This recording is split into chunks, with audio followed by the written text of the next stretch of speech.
Good evening, everyone. Welcome to today's Bruderheim Town Council meeting. Would someone from council be willing to read the acknowledgement? Deputy Mayor Judy. Today, I acknowledge the town of Bruderheim is located on Treaty 6 territory and the homeland of the Métis Nation of Alberta. The town of Bruderheim honors the first peoples of this land. We recognize that we stand upon land that carries the footsteps of Cree, Métis, and Blackfoot, amongst other nations, whom have been here for thousands of years. Therefore, the town of Bruderheim has an inherent responsibility to foster healthier relationships with First Peoples and further the calls to action as outlined by the Truth and Reconciliation Commission. Thank you, Deputy Mayor. Is there, so we call the meeting to order at officially 7:04. Is there any additions, deletions, or changes to the agenda? I have none, sir. Okay, anything from council? Okay, we're looking for a motion to adopt the agenda as presented then. Councilor Ashley. I motion to adopt the agenda as presented. Thank you. Any comments, questions, or concerns with that motion? I haven't heard none. Call for a vote. All those in favor? And the motion's carried. We need a motion for the minutes from June 7th. Would someone from council be willing to, Councilor George? I'll make a motion that we accept the minutes from June 7th as presented. Thank you, Councilor George. Any comments, questions, or concerns with that motion? Haven't heard none. Call for a vote. As everyone in favor? And it's carried. So we move on to number 7, council priorities and information requests, and we'll start with Deputy Mayor Judy. Nothing at this time. Councilor Dana, Nothing at this time. Councilor Len, Nothing at this time. Councilor Ashley, Nothing at this time. Nothing at this time. okay, thank you. Program requests is, before I go around the room, does anyone have any program requests? And we can just move ahead. Okay, so we'll move on to number 8, requests for decisions, 8.1 vehicle and equipment disposal. You have the floor, CAO Phyllis. Thank you, Your Worship. So Council approved the vehicle and equipment disposal policy on July 6, 2016, Resolution 155-2016. Administration is reviewing all policies and making amendments as needed. Amendments to this policy include removal of direct sales as a method of disposal in the policy statement, removal of direct sale as advertised and sold outright for a predetermined price, wording from methods of vehicle equipment disposal. For options, we ask that Council approve the vehicle and equipment disposal policy as amended on June 21st, 2023, or we ask that you request us to review the policy for further amendments. Our recommendation is that you approve the vehicle and equipment disposal policy as amended on June 21st, 2023. Thank you for that, CAO Phyllis. Anyone from council have any questions or willing to put forward a motion? Councilor George. I'll put forward the motion that Town Council approve the vehicle and equipment disposal policy number 881 as amended on June 21, 2023. Thank you for that motion, Councilor George. Any comments, questions, or concerns with the motion from council? Not hearing any questions. I have a question. So the supporting paperwork on the following pages has the old Bruderheim logo on there. Is that just for information for this, or is any of that being changed, or?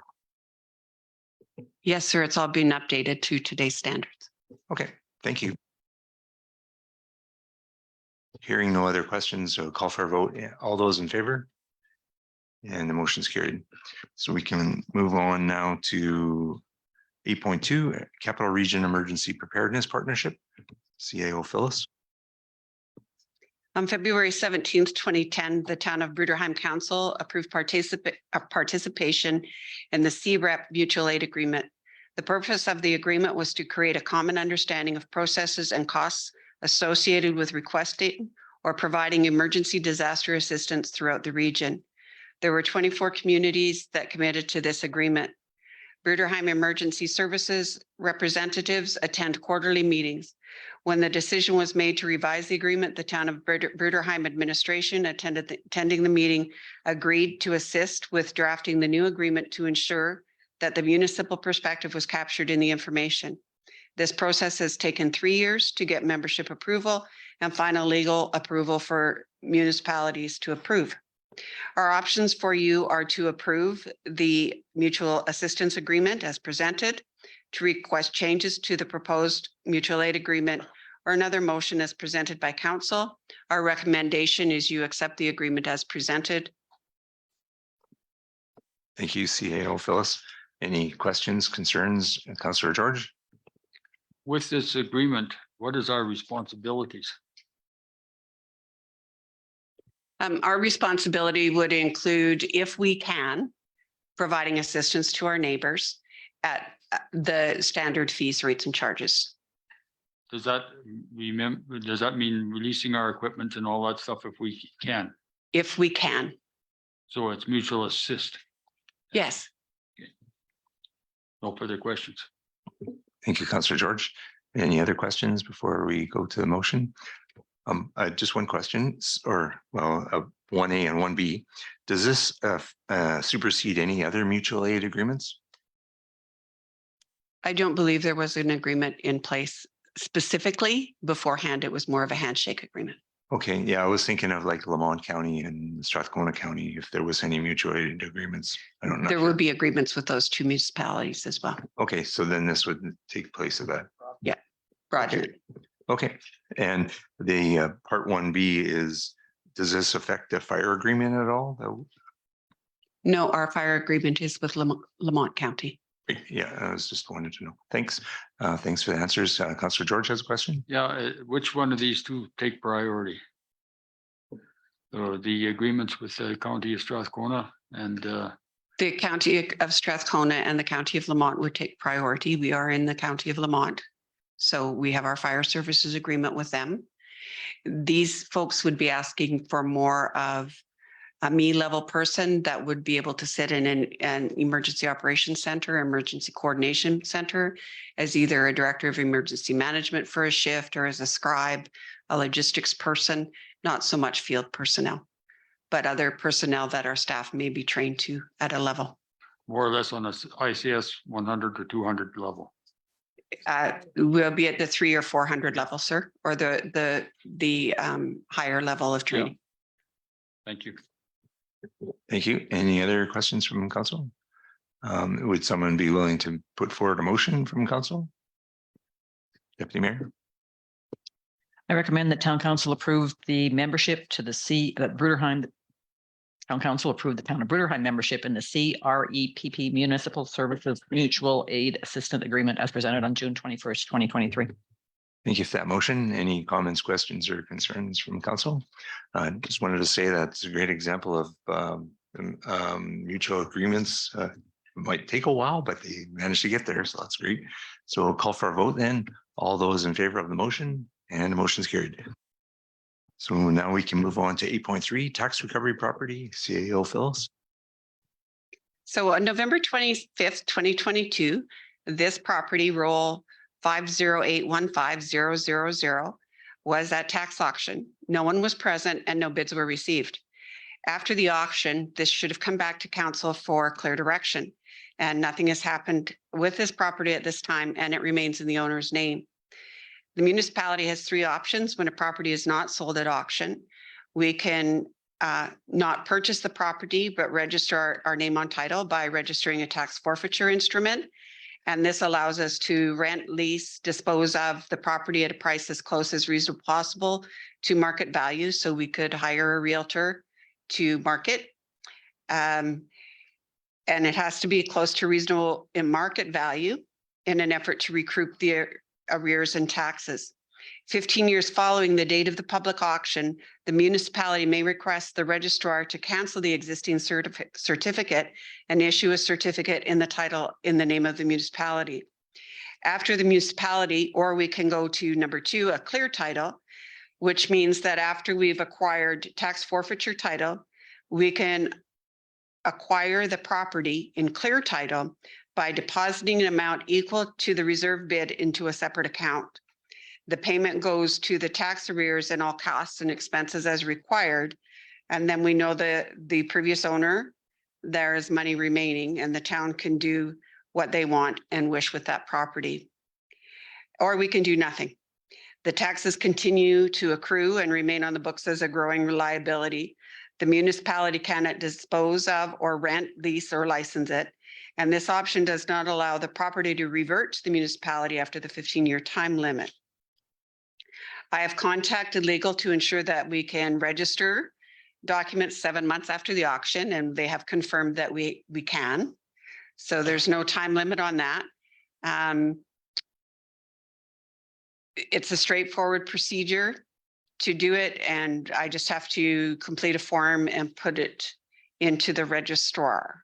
And once we're on as a tax forfeiture title or clear title, we can sell the property.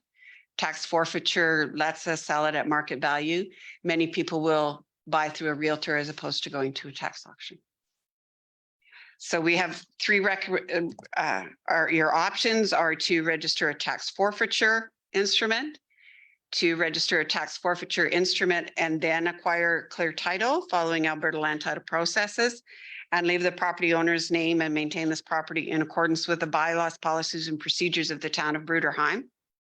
And our recommendation is that administration register a tax forfeiture instrument. Thank you, CAO Phyllis. That's interesting information. Deputy Mayor Judy. I'd like to make a motion that we have administration register a tax forfeiture instrument. Thank you for that motion. Any comments, questions, or concerns from council with that motion? Councillor Wayne, and then Councillor George. Just a question. For a clear title, does that mean that we purchase the price or purchase it? And if somebody buys it, we recoup the cost at that time? How does that? We would recoup our costs up front. So we would pay what the reserve bid would be. That would be the amount. We would pay that minus any costs we've incurred. And then we would have to put into a separate account the remaining funds for a period of 15 years. Okay. And how much is, I don't know if you're able to tell us what the amount owing on it is for taxes? I think at this moment, it's about $3,200, all the expenses included. We get to put things like auction costs, if we're mowing the boulevard, if we've had to do things, those costs are all included in what belongs to the town. Okay, thank you. Thank you, Councillor Wayne. Councillor George. Why are we not going for a clear title on this? Then we can dispose of this piece of property, and the value of the property, the structures is nil.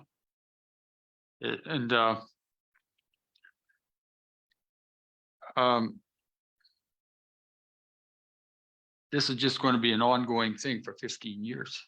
Through his worship, we have two processes we can do. We can go for tax forfeiture, which means that it's on tax forfeiture. We can still sell it on with a tax forfeiture title.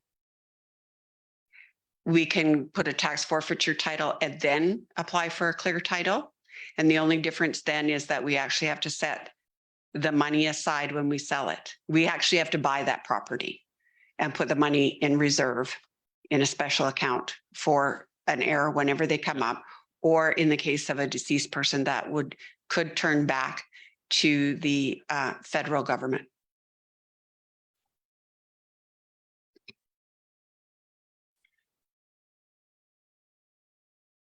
Anything further, Councillor George? Well, I just thinking with this property, if we go with just a straight tax forfeiture instrument, we could be on the hook for a long time with this thing. We'll go to Deputy Mayor Judy, and then I got some thoughts about what you just said, George. So if we do the tax forfeiture, technically we can do whatever we want to the property. We can take it down, we can clean it up, we can sell it. Yes. If we have the clear title, that's when it goes on the books for the 15 years. Yes, ma'am. That's why we're taking the easier one, so we don't do all the paperwork for 15 years. We can clean it up and get rid of it. We still have to maintain it. We still have the cost of maintaining this piece of property for 15 years. Can we recover those? Can we recover those costs out of the sale? We only have the 15 years if we acquire the clear title. If we don't, if we do the first one, we don't have to do the 15 years. We still have a cost of looking after it because it'll be ours, of course. Yeah, just jumping in on this, I don't see the advantage of going to a clear title for us because we don't have to put any money aside in the bank to do this. And it almost amounts to the same thing because we can still sell it if we want choose to, right? Yes, sir. And if it doesn't sell after 15 years, then it's a clear title anyways. Hopefully it would sell before that, but who knows? So does that answer your thoughts, Councillor George? Kind of, but I don't want to be on the hook for 15 years of caretaking. That's, Yeah, even if we had clear title, we could be on the hook for 25 years. We don't know how long that property is going to take to sell. 6 of one, half a dozen other. Yeah. Councillor, yeah, Yeah, just bringing these issues forward. yeah. Thank you, Councillor George. Councillor Wayne, you had your hand up? What is the value of the property? As Councillor Campbell has stated, the structures themselves have very little value. So we're looking, I believe it was $25,000.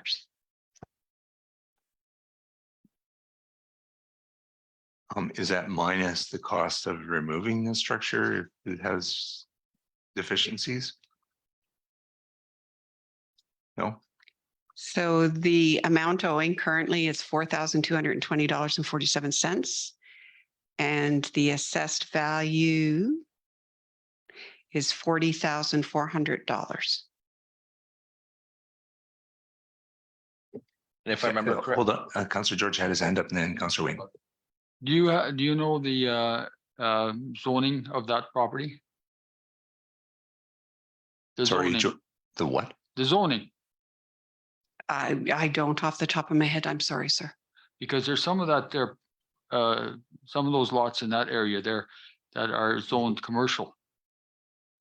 It is a residential? Well, I'm sure that administration can double check. Yeah, that, yeah, but, yeah. Be surprised if that was commercial. Thank you, Councillor George. And Councillor Wayne. am I correct? We were told before that it's a tear down, that we'd be committed to tearing it down if we inherit it or take it over. Is that correct? No, you could sell it as is. You might be able to increase the value if you do the tear down. And remember, any tear down costs would be applied to the portion that goes clear right into our bank account. So if we were to tear it down, is there value in it? Would we lose money if we tore it down and sold it? What's the lot worth, right? I'm sorry, I don't have the expertise to know that, sir. Okay, thank you. Thanks for the question, Councillor Wayne. Deputy Mayor. So technically, probably your property would be worth more if it was just a clear property, right? And the reasoning for that is nobody wants to tear it down because it's going to cost 10 to 15,000 and it's full of asbestos. So it has to go to a special landfill to start with, right? So value wise, you'd probably be better off to do it. Personally, I'd like to say that you should try something interesting and maybe put Habitat for Humanity on there or something like that, right? And get a different type of home in there. And then that would work because really it doesn't cost, it's not a lot of money out of our pocket. Yeah, good thoughts. Councillor Ashley. Is there someone currently living in this? No? No, ma'am, that's a vacant property. Hey, thanks for the question, Councillor Ashley. The one thing that I do have a bit of an issue is there's a bunch of stuff cluttering that property. What would happen to that in either case or whatever direction? So we as town staff would arrange to have the property cleaned and all of those costs would be applied to the costs of tax recovery. Okay, thank you. One more question from Councillor George. Those articles that are on that property are of some value. Could those articles be put through auction and sold off and go towards the indebtedness or? Yes, sir, they would. So then there shouldn't be any charge for taking them off then. Any charges for anything Yeah, we do would be part of the indebtedness. There would be no expense to the town of Bruderheim. Didn't the public trustee get involved into this or this property, or was it an estate or? I believe the title is still in the property owner's name. I don't know the legalities, nor can I discuss them in public meeting. No, I'm just wondering because, okay. Just something else. Thanks, Councillor George. If there's no more questions, I'll call for the vote. All those in favor? And the motion's carried. Any opposed? Because I didn't see your hand up, Councillor Len. I did. Okay, thank you. As we can move on to 8.4 service level review for council, CIO Phillips.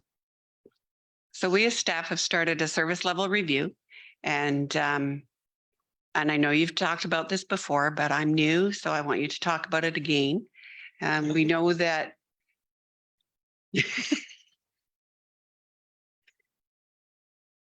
the municipal government outlines the municipal purposes as providing good government, providing services, facilities, or other things that, in the opinion of council, are necessary and desirable for all or part of the municipality and developing safe and viable communities.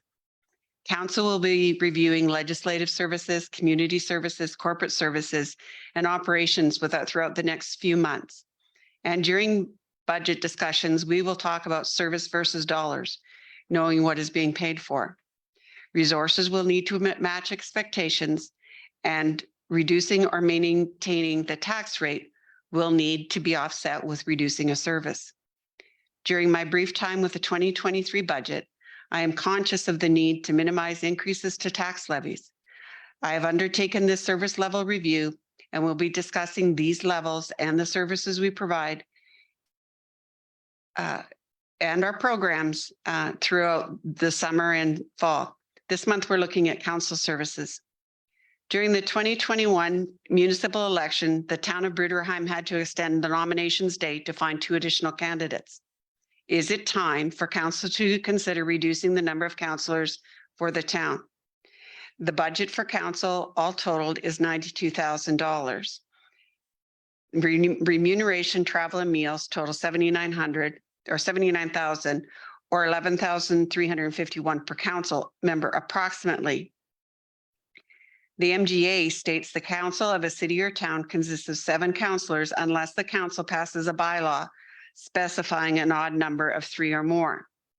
It is the intention of council that administration that council discuss the pros and cons of reducing from 7 to 5 council members.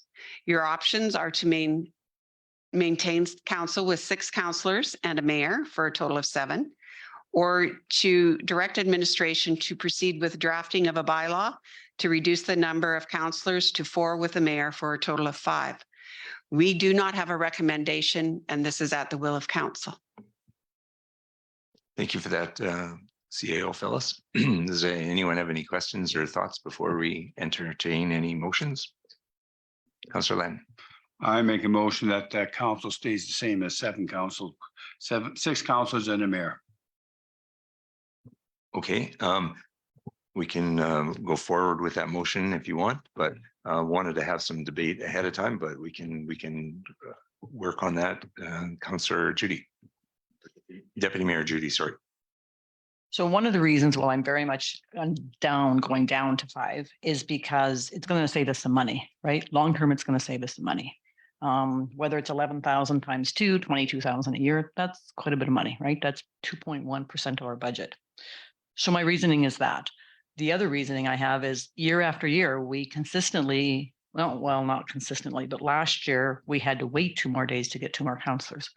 So from my perspective, that means that we don't have enough interest in town, right? Where if to get 5 councillors, we're going to be a lot easier, right?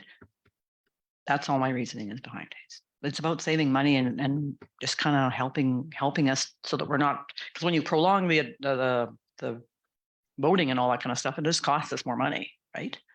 So that's my reasoning. Thanks, Deputy Mayor Judy. Councillor George, I think you had your hand up. I look at some of the costs that we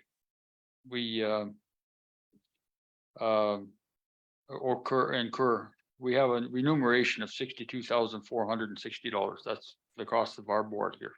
That's just remuneration. But 1/3 of that cost is through travel, meals, and other stuff. Is there some of this stuff necessary can we make cuts in those areas? That being said, that would cut our costs by 1/3. But anyway, I have to kind of agree with what Deputy Mayor Judy says. We have trouble getting counselors. The only thing that I would like have problem with is efficiency. Can we do all the tasks that were required to do meetings and all that stuff with 5 counselors and do it efficiently? Other than that, if we can maintain a good service of council with people being involved, 5 is a good number. I will have to go along with the reduction.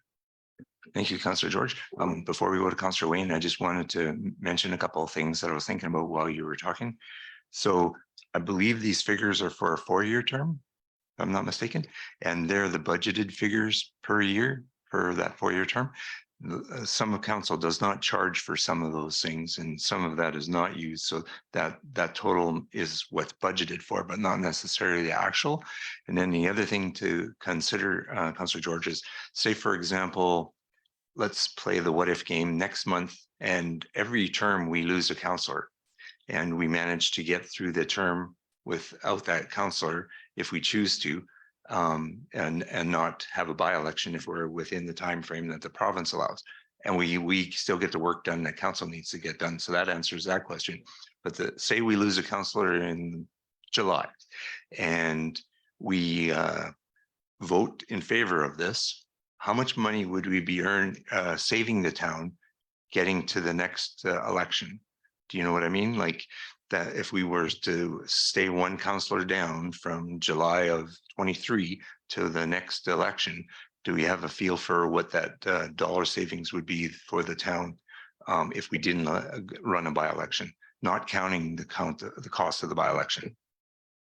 So the first things we have to do if council chooses to go to 5 and we lose a councillor, we would have to request at this time a stay from the province, that we can just stay where we are. We not have a by-election. We're drafting our bylaw. We're going down.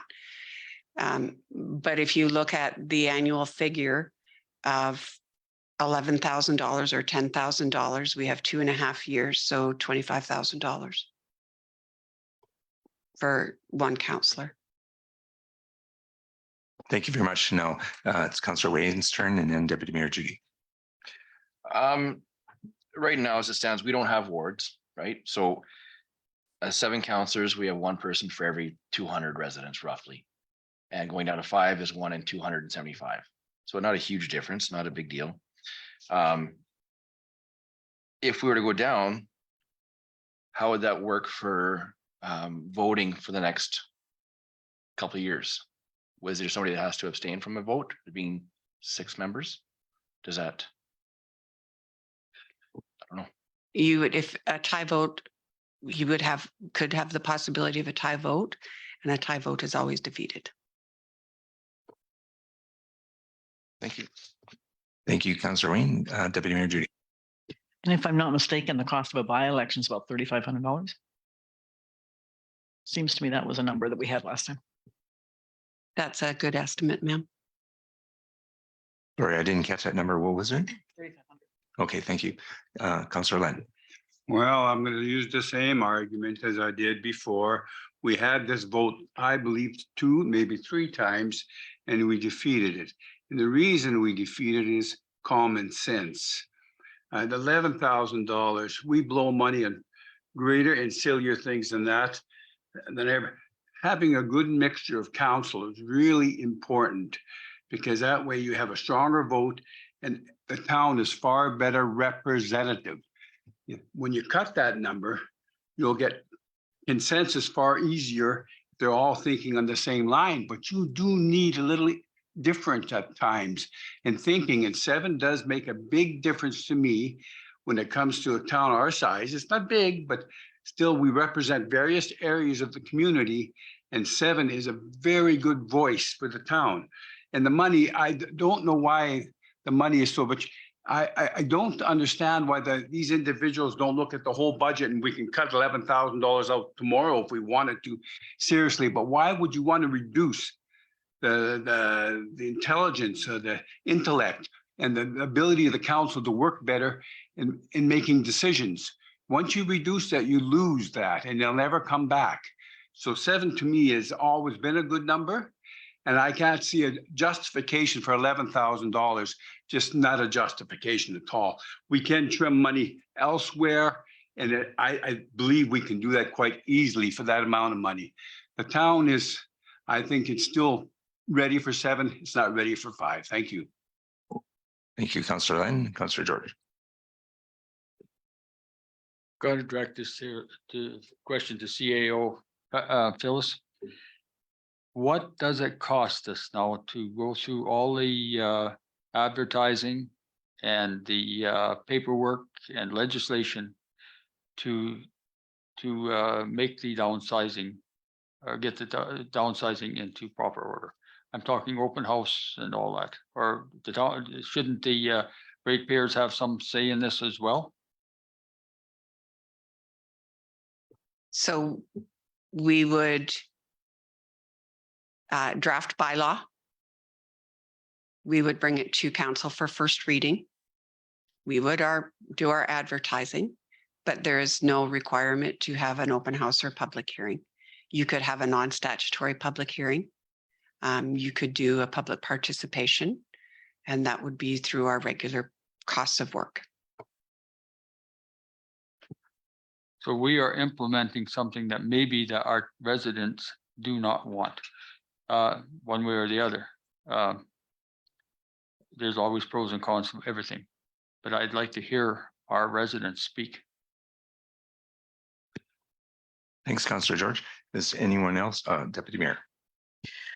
So going back to our CAO, so if we put through a motion that we would drop down to 5 today, and then went ahead and asked for public input, it could always be changed back to 7 after the public input. Yes, ma'am. So what the other option that we presented for you was to ask administration to proceed with the drafting of the bylaw. So we would do things like start with our draft. We would bring it to council as a draft, do a presentation on it, make any tweaks or changes council would like. And then we would bring it back the next meeting for first reading. I would at that time recommend a non-statutory public hearing. And then it would come back 30 days later for second and third reading. And if that were the course that we were going, we would then notify the province. That's what we were intending. Thanks, Deputy Mayor. Councillor Len. Well, this would all take place for the next election, I take it. The next election. Yes, but whatever really, I have some major concerns because one councillor possibly be moving on, and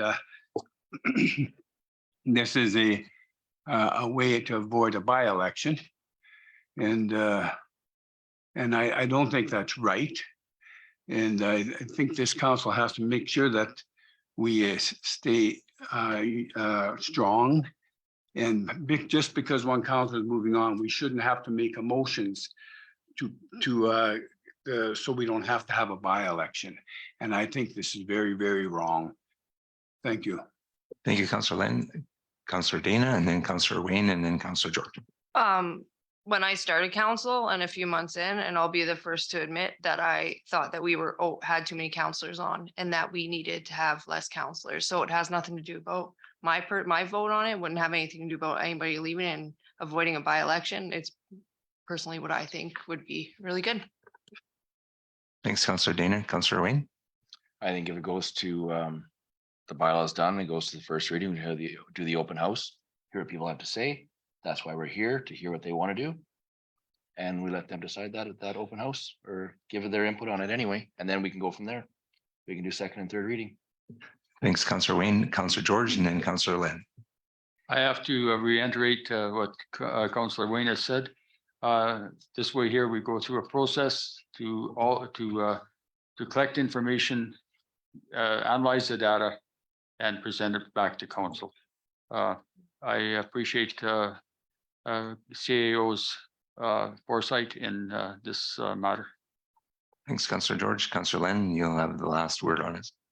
Well, first off, having an open house will be totally unsuccessful. I've been here for 6 years now, and every open house we've had, we've only had a handful of people attended. So that is not a very good mix of the community. And a lot of the people in the community don't share their opinions and views in an open house. So an open house is just smoking guns, you know. And the thing is, this is really important. And I think every council, we should go home and think about this, reflect upon this.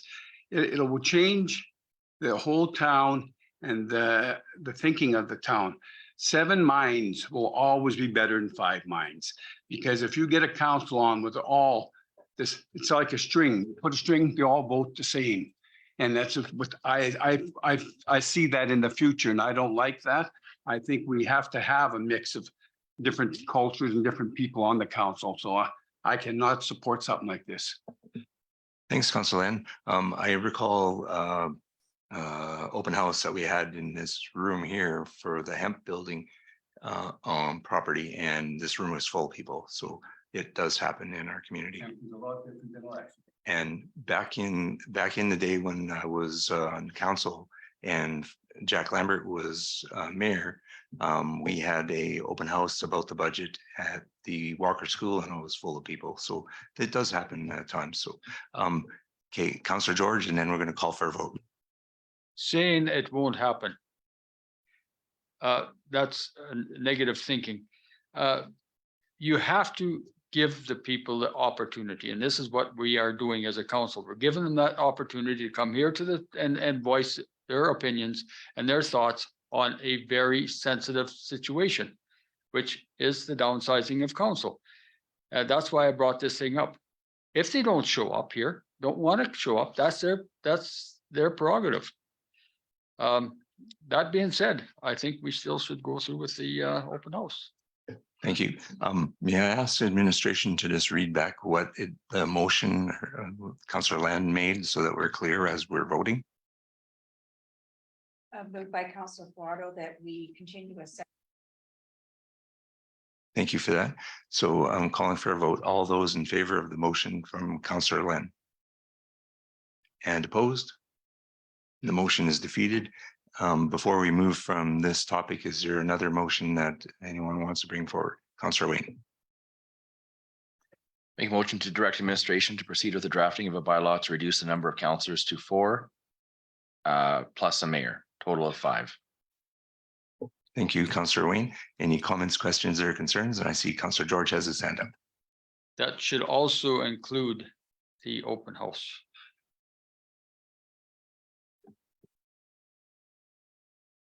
That will be part of the process for the first bylaw.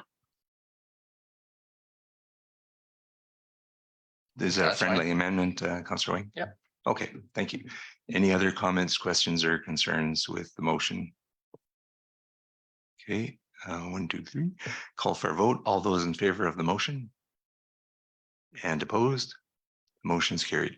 So thank you very much for a great debate, everybody. Now we're on to 8.5 offsite levies.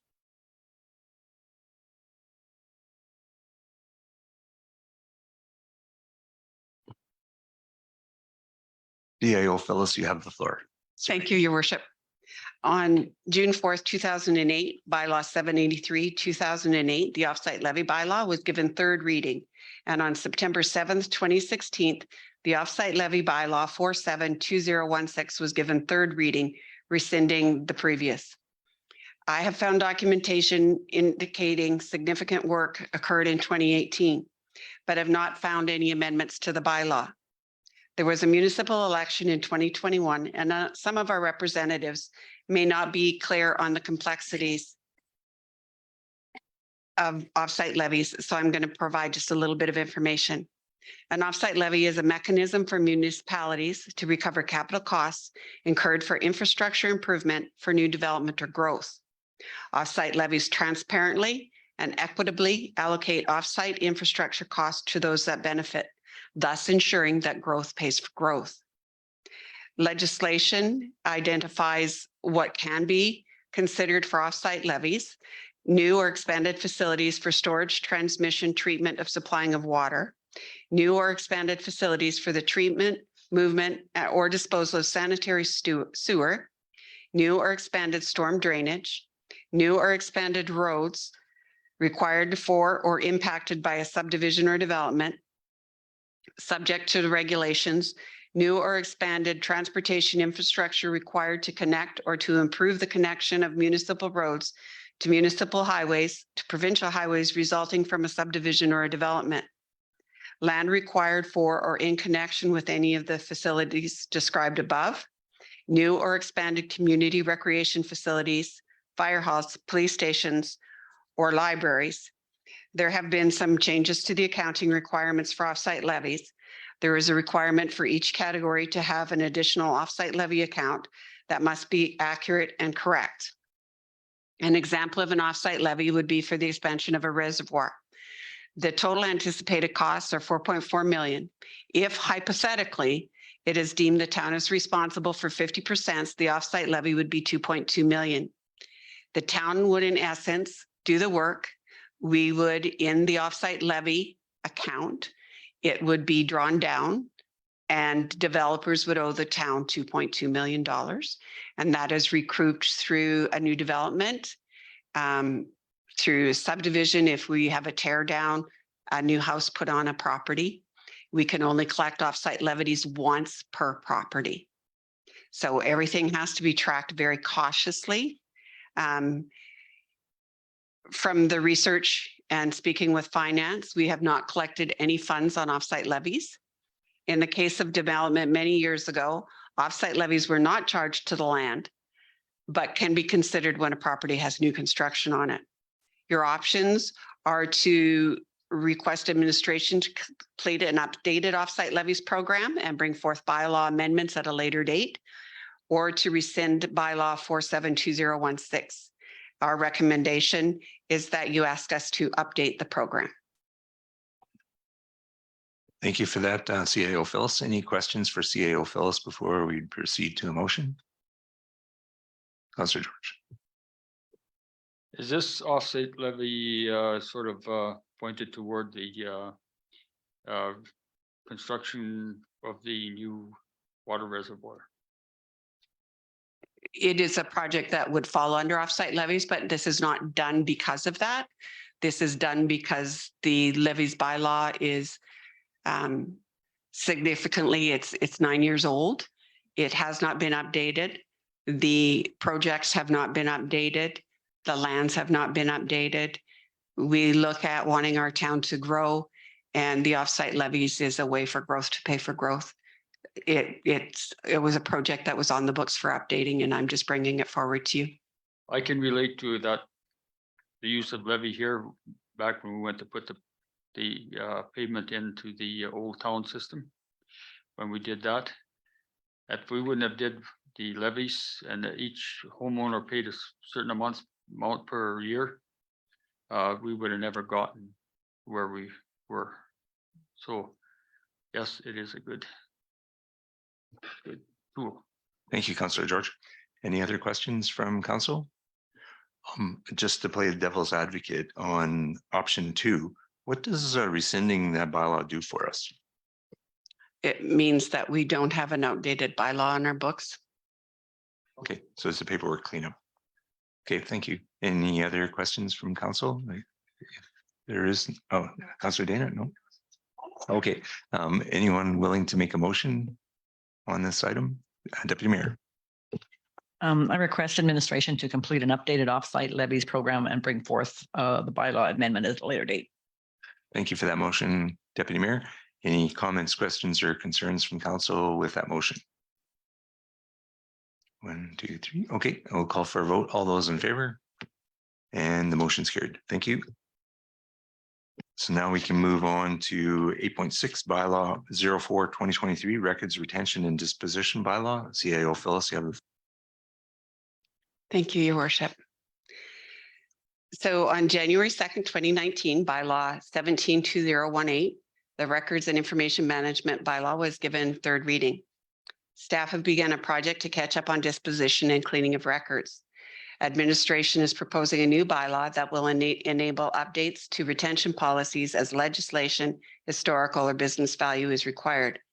The retention schedule details outline specifically what goes under each function and activity in greater detail, thus meaning Dennis and Sherry don't have to think like me, including the legislation that determines the retention period.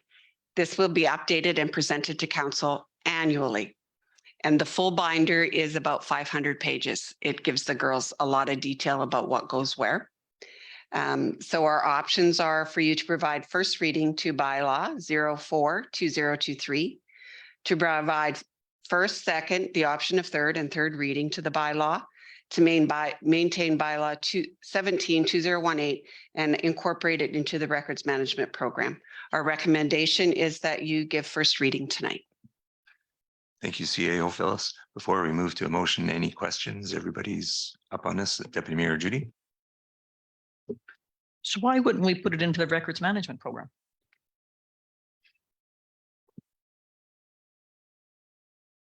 I don't know. Thank you. Sherry, why wouldn't we put it?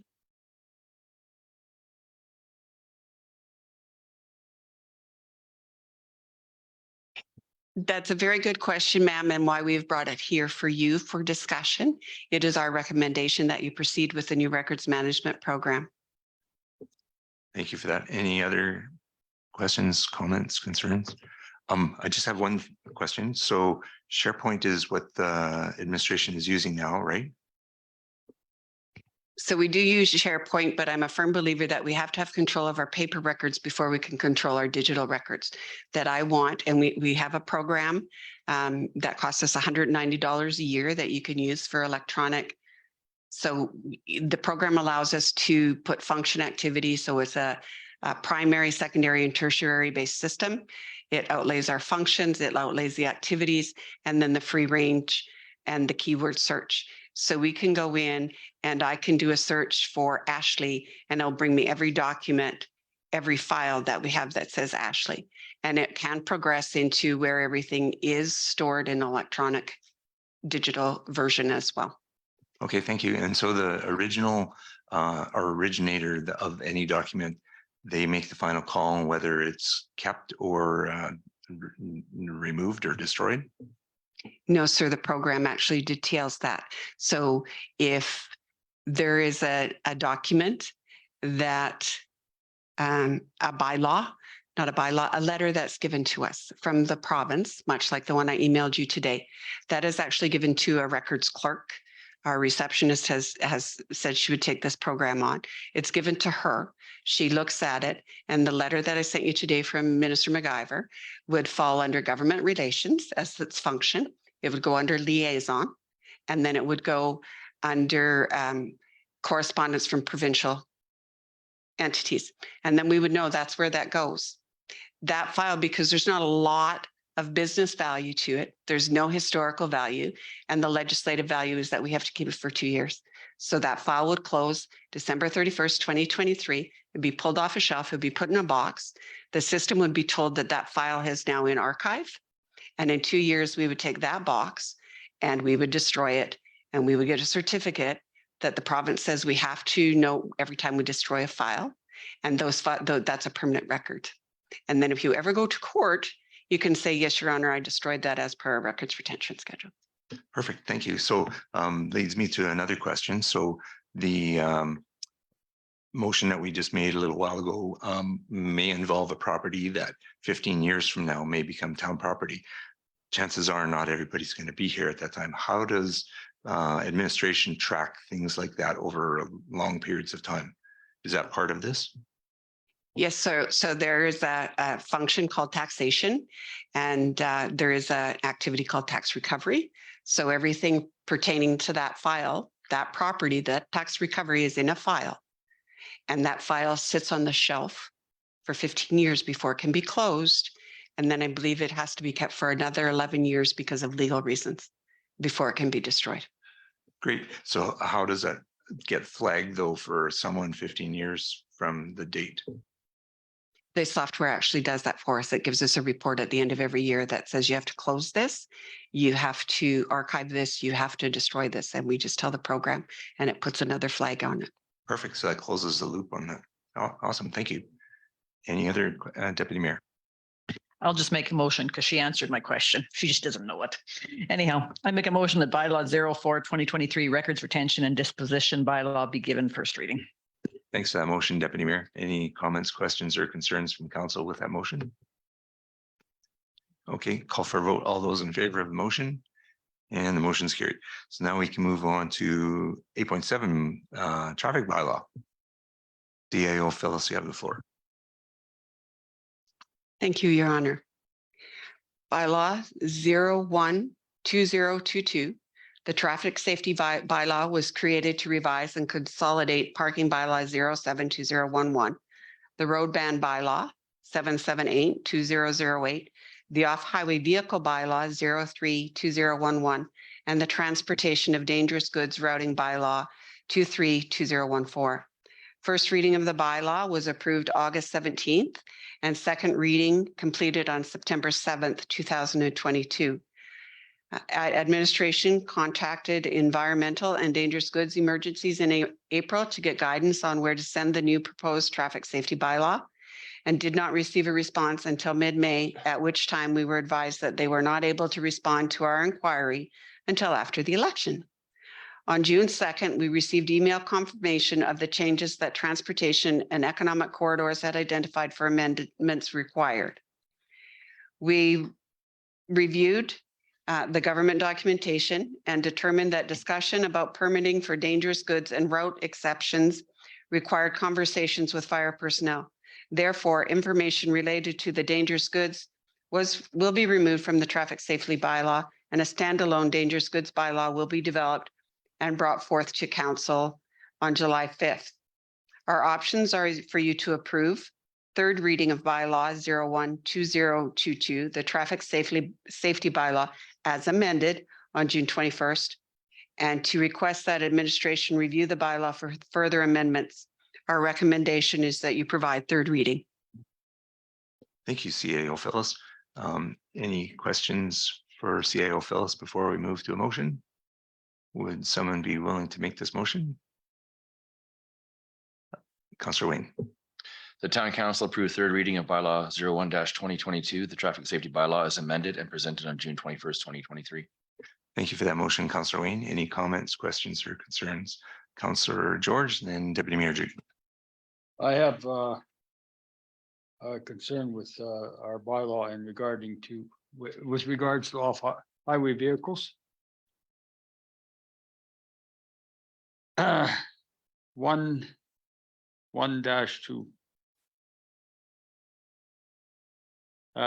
We let people go use off-highway vehicle that if they use the most direct route out of town.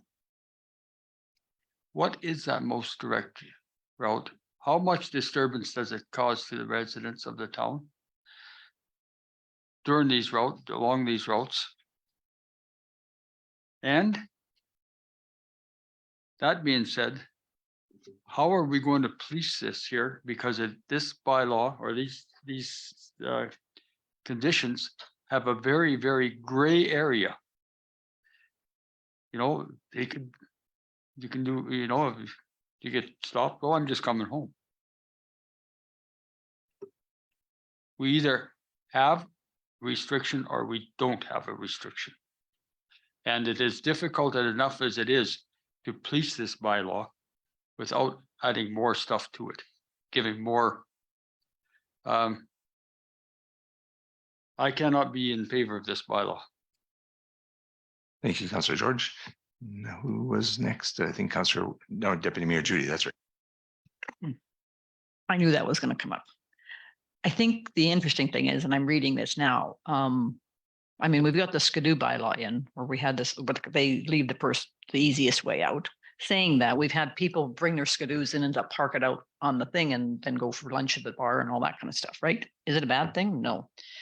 I think if it's used respectfully, if we don't put the bylaw in place, then you don't give them any tools to work with, right? I don't have a problem really taking that direct route and going outside of town. Really don't. The problem that we did have is specifically over by Brookside is we end up where those kids were all jumping those hills and everything else. That's not the direct route, right? They're really playing in town. And so that's where it's kind of, I think, coming in. If you don't give them the tools to get rid of it, right? And I mean, we've had the RCMP out with their quads.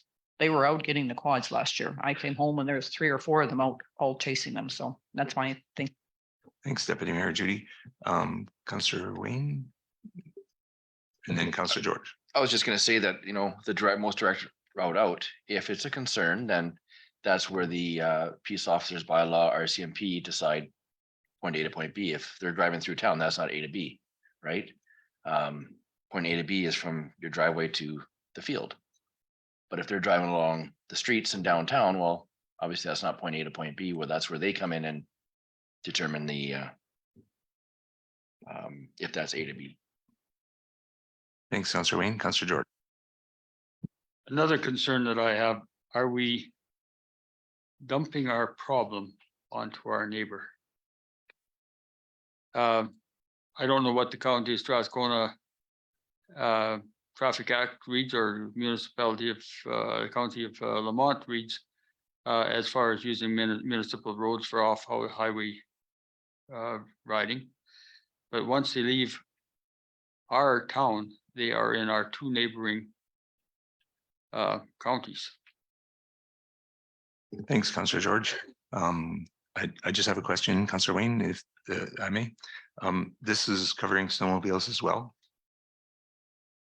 Right? Okay. Yep. Thank you. Yeah, Councillor Wayne.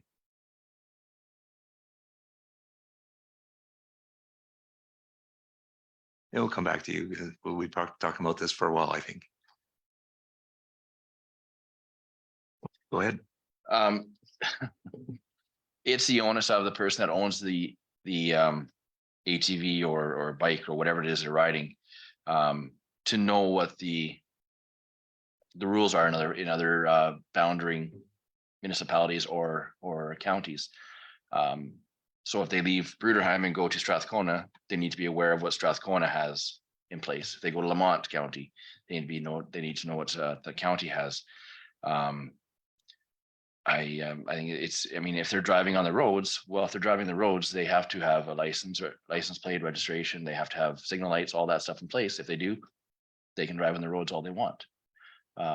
If it's a true ATV vehicle, then it's A to B and out in the field or wherever they are going, I guess.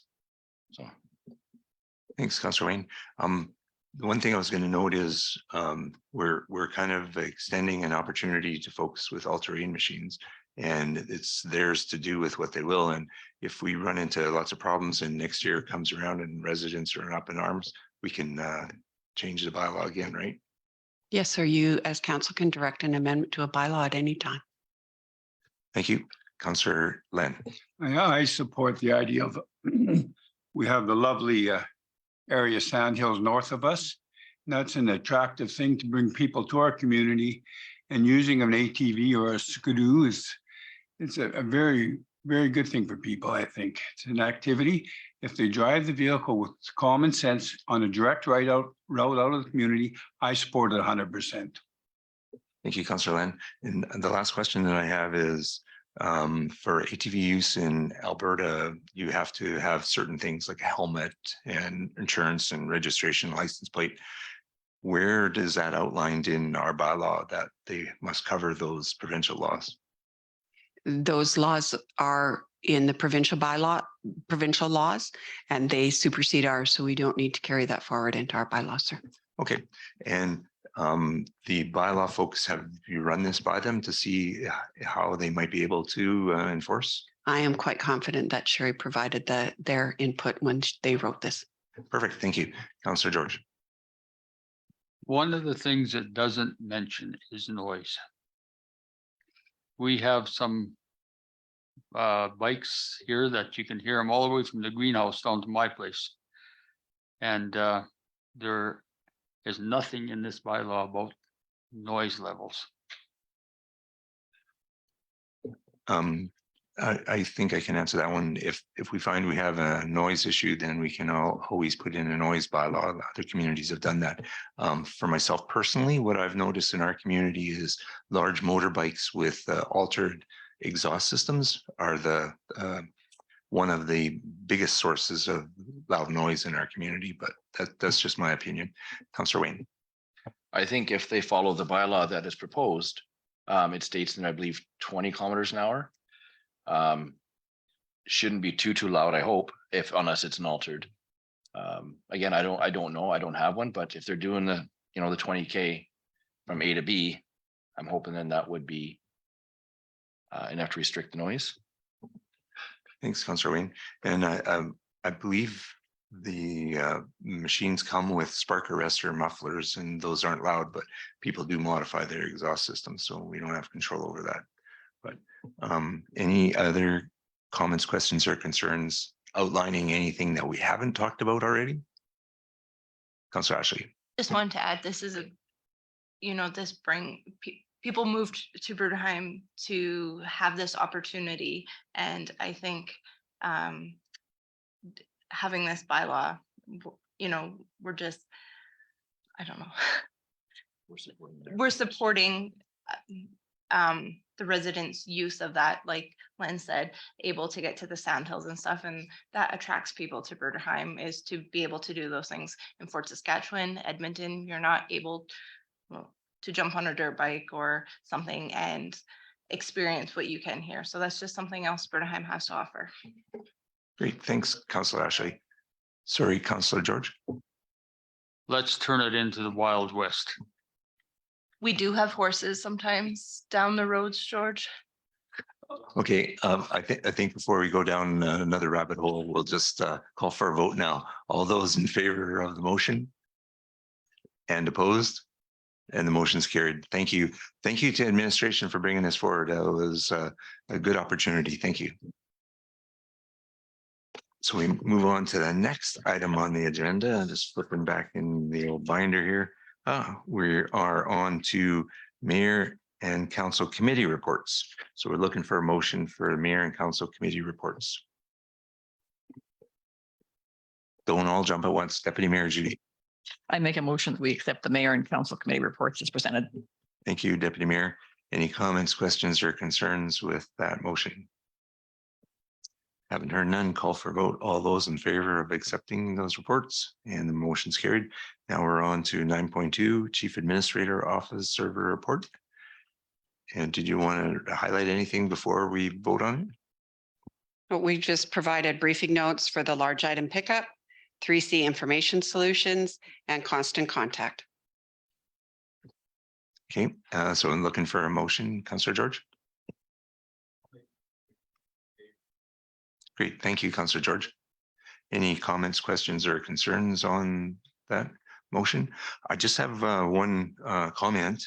The constant contact, I like the idea of having a contest. I think in this day and age, to get folks attracted into appealing to get their information in, I would suggest maybe like $6 $25 or something, because one only prize of $25 is not a lot of incentive for some people. Go ahead, CIO. I'm sorry, sir, maybe we weren't clear, but we had actually intended on there being a draw every week from now to. So. Okay, great. I didn't see that about weekly. I just saw the $125. So that's great. That hopefully incentivizes folks to get their information in, and then they can find out what's going on in town instantly on their phone or mobile device. Deputy Mayor Judy, and then Councillor George. So a question about this 3CIS telecommunications. So that's the tower back here behind the thing. So he's not proceeding with that right away. That's what I'm seeing. Somewhere along the line, we were talking about an alternate site for that internet. We're not talking about that. Okay. Do we know? So we know he's not going to proceed. Or at some point he's going to proceed? At this moment, he's not proceeding. They have other priorities for their capital. And he may be back to us at another time. Kind of And- sad because with all the industry around us, we really need that to go up higher. Too bad he doesn't see that. Thanks. And to provide background for those that are watching that may not know what we're talking about, CIO Phyllis, can you just enlighten folks a little bit about what we're talking about with this telecommunications?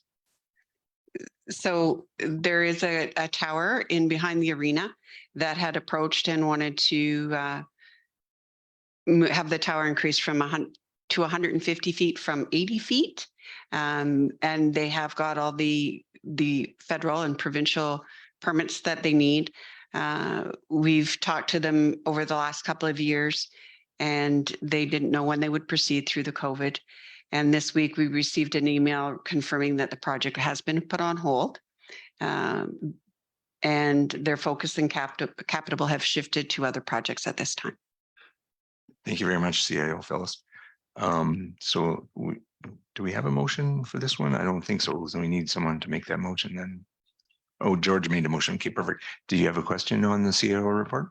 Yes, I'm directed to Public Works Director. Infrastructure now with the a lot of the stormwater and problems that we've been having. Have we been able to mitigate these problems? And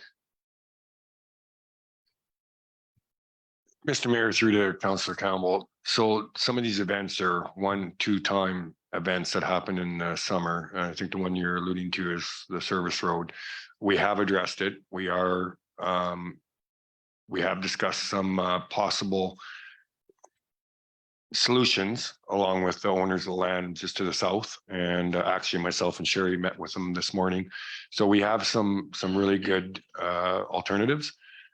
Going forward, myself and administration will be looking at having meetings with other stakeholders that are involved and hopefully come to a permanent solution rather than the temporary solution that we have right now. And if I may, I'm sorry, Councillor Campbell, just to answer the rest of your question, our stormwater management study will show that that is one of the key problem areas. So if there was grants or what have you that would be involved, that would definitely benefit us by having that study done. and we received an email in regards to a fire hydrant. Has that been repaired or is it still in the? Mr. Mayor, through to Councillor Campbell, that hydrant hopefully will be repaired by Tuesday. Myself and another contractor are going to repair it, hopefully. Parts have to be ordered and Is that the fire department has been notified. So is that a dig out? no, we should be able to gut it right Just the there. bonnet and And it's a stamp. little deeper than that, but yeah, we're hoping that we don't have to excavate. We'll find out more on Tuesday. Okay, second question, retention ponds. With this water, or are we going to have to be in a position where we have to drain off some water in the near future, or are we in good shape for the summer? Mr. Mayor, through to Councillor Campbell, the lagoons are more than big enough to handle that small. It was actually for us, it was not a large event. So we're in really good shape. Okay, thank you ever so much for that information. Thank you. Thanks, Councillor George. Any other questions for CAO Phyllis? Call for a vote. All those in favor of the motion? And the motion is carried. So now we're on to correspondence and information items, and I don't believe I have anything to bring forward at this time. So we need a motion to go out of the public session then. Right? Or to go into close, yeah. Oh, comfort break? I motion that we have a 5-minute comfort break, please. Any comments, questions, or concerns with that motion? Haven't heard none. Call for a vote. All those in favor? And we have a 5-minute comfort break. Thanks. Thanks, Councillor Dana. Are we on? The reason I brought that up is you should have seen the fucking mess that was down there beside you know where I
All right. We're looking for a motion to go back in the public session or go to closed session. Just a closed session. We're looking for motion from council. Council Ashley. I motion that we go to closed session. Thanks, Council Ashley. Any questions, concerns, comments on that motion?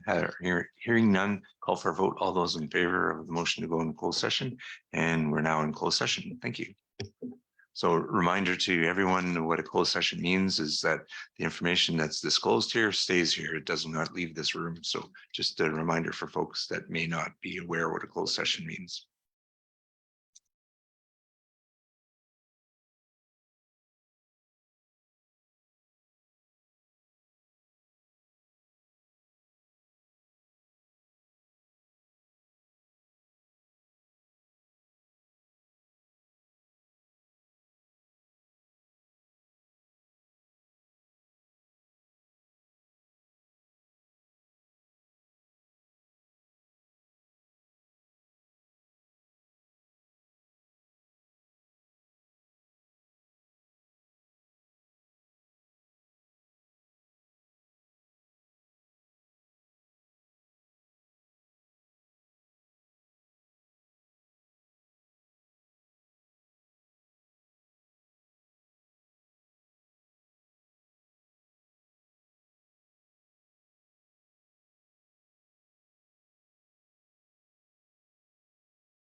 And your microphone are on, sir. Okay, great. So we're back in the public session with the Bruderheim Council, and we need to make a couple of motions, some work to do here. And the first motion is in relation to power and gas review. We are looking for Councillor Dana to make a motion. I motion that we get a second quote done on the power and gas review. So Further research. if you go with the number one, yep, Yep. Okay, take two. I make a motion to request administration to do further research and follow up on the city of Fort Saskatchewan, testimonial thank you. And obtain additional. and to obtain an additional quote. Perfect. Thank you. So any comments, questions, or concerns from council with that motion from Councillor Dana? Hearing none, we'll call for a vote then. All in favor? And the motion's carried. The next motion we need to make is in regards to the CAO contract, and Councillor George is going to make that motion. You're reading it off the sheet. I make a motion to approve the amendments to the CAO contract as presented. Okay, and do we need anything else with that motion? I just want to clarify that that is option 2, to direct administration to proceed with amendments to the CAO contract and bring back to a future meeting. Bingo. Thank you. You're okay with that amendment, Councillor George? Well, I kind of thought we were going to approve the amendments. And then it has to come back to council to Yeah. approve. So that's why. Okay, so that's an addendum. Thank you, Councillor George.